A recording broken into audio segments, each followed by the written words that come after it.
वज़ीर आला केपी को 5 अक्टूबर तक किसी भी मुकदमे में गिरफ्तार न किया जाए। पेशावर हाई कोर्ट ने गुज़िश्ता समात का तहरीरी हुक्मनामा जारी कर दिया, जिसमें कहा गया है कि वज़ीर आला के खिलाफ विफाक और पंजाब में जितने मुकदमा दर्ज हैं, इनकी तफसील दरखास्त गुजार को फराहम की जाए। अगर किसी मुकदमे में गिरफ्तार करना हो तो अदालत को पहले आगाह किया जाए। वज़ीर आला एक सूबे चीफ एग्जीक्यूटिव हैं और अवाम ने मैंडेट दिया है। ये वज़ीर आला का बुनियादी हक है कि इन्हें मुकदमा से आगाह किया जाए और इन्हें तफसील फराहम की जाए। आइन के आर्टिकल 10 भी ये कहता है कि किसी शहरी के खिलाफ दर्ज मुकदमात से इन्हें पहले आगाह करना होगा। हुक्मनामे में मजीद कहा गया है कि दरखास्त गुजार का विफाक और पंजाब में सियासी हरीफ की हुकूमत है, वो एक मंसूबे का नुमाइंदा है और मुकदमात में मफरूर नहीं हो सकता। हुक्मनामे की कॉपियाँ इस्लामाबाद और लाहौर हाई कोर्ट के रजिस्ट्रार को अरसाल की जाएँ।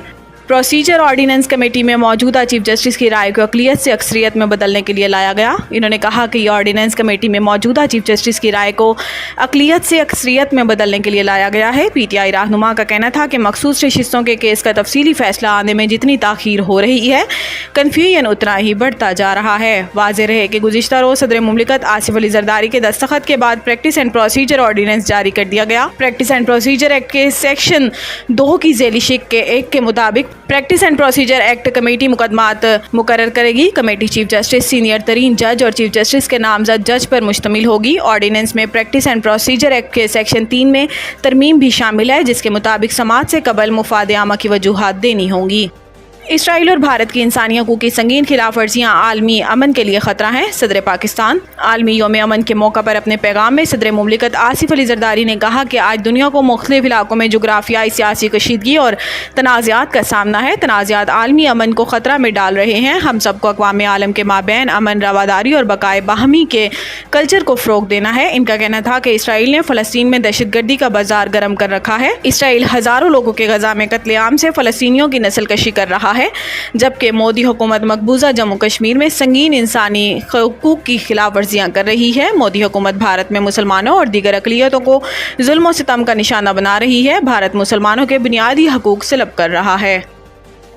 सरकारी मुलाजिम की बेवा को मिलने वाली नौकरी दूसरी शादी पर ख़त्म नहीं हो सकती। लाहौर हाई कोर्ट ने खातून जोया इस्लाम की अपील पर तहरीरी फैसला जारी कर दिया। जस्टिस चौधरी इकबाल की सरबराही में 2 रुकनी बेंच ने तहरीर किया। अपील कुनिंदा ने मौक़िफ़ इख्तियार किया था कि सरकारी मुलाजिम शोहर की वफ़ात के बाद नायब कासिद की नौकरी 2020 में मिली। शोहर इस्लाम की बेवा होने की वजह से सरकारी नौकरी मिली और 2021 में दूसरी शादी की, जिसकी बुनियाद पर नौकरी से बरतरफ कर दिया गया। अदालती फैसले के मुताबिक मुलाजिम शोहर की बेवा को मिलने वाली नौकरी दूसरी शादी पर ख़त्म नहीं हो सकती।